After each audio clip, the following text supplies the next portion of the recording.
Bismillahirrahmanirrahim. Assalamualaikum warahmatullahi wabarakatuh. Baik, pada kesempatan ini saya akan membawakan materi tentang model desain media model EDDI. Jadi konsep pembelajaran EDDI. Jadi definisi desain sistem pembelajaran merupakan desain pembentukan keseluruhan struktur kerangka atau outline dan urutan atau sistematika kegiatan, sehingga desain yang dibuat agar menjadi sebuah kegiatan yang efektif, efisien, dan menarik. EDDI muncul pada tahun 1990-an yang dikembangkan oleh Reiser dan Molenda. Salah satu fungsinya EDDI yaitu menjadi pedoman dalam membangun perangkat dan infrastruktur program pelatihan yang efektif, dinamis, dan mendukung kinerja pelatihan itu sendiri. Kemudian model ini menggunakan 5 tahap pengembangan, yakni yang pertama adalah analisis atau analisa, kemudian desain atau perancangan, kemudian development atau pengembangan, kemudian implementation atau implementasi, kemudian evaluation atau evaluasi. Jadi langkah-langkah pengembangan produk model penelitian dan pengembangan ini lebih rasional dan lebih lengkap daripada model 4D.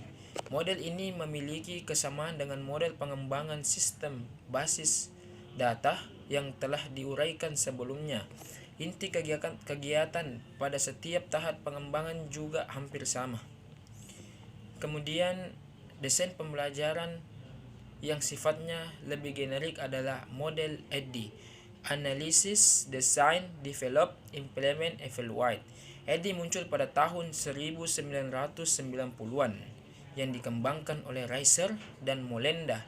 Salah satu fungsinya yaitu menjadi pedoman dalam membangun perangkat dan infrastruktur program pelatihan yang efektif, dinamis, dan mendukung kinerja pelatihan itu sendiri.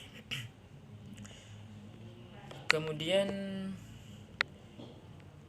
langkah-langkah model EDDI dalam pembelajaran. Yang pertama tadi adalah analisis, yaitu merupakan suatu proses mendefinisikan apa yang akan dipelajari oleh peserta belajar. Kemudian desain. Nah, tahap ini dikenal juga dengan istilah membuat rancangan atau blueprint ibarat bangunan. Maka sebelum dibangun, gambar dirancang bangun di atas kertas harus ada terlebih dahulu. Jadi harus dirancang terlebih dahulu. Kemudian pengembangan atau development. Nah, pengembangan adalah proses mewujudkan desain menjadi kenyataan. Kemudian implementasi atau implementation, yaitu langkah nyata untuk menerapkan sistem pembelajaran yang sedang kita buat. Kemudian yang terakhir adalah evaluation atau evaluasi. Jadi setiap tahap proses EDDI melibatkan evaluasi formatif. Ini adalah multidimensional dan merupakan komponen penting dalam proses EDDI.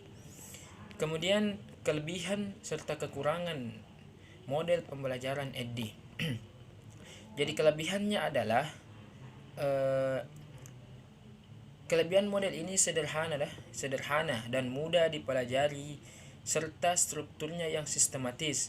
Seperti kita ketahui bahwa model EDDI ini terdiri dari 5 komponen yang saling berkaitan dan struktur secara sistematis, yang artinya dari tahapan yang pertama sampai tahapan yang terakhir dalam pengaplikasiannya harus secara sistematik, tidak bisa diurutkan secara acak atau kita bisa memilih mana yang menurut kita ingin didahulukan.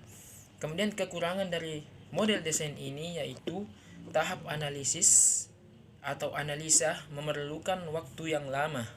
Dalam tahap analisis ini, pendesain atau pendidik diharapkan mampu menganalisis atau menganalisa dua komponen dari siswa terlebih dahulu dengan membagi analisis menjadi dua, yaitu analisis kinerja dan analisis kebutuhan.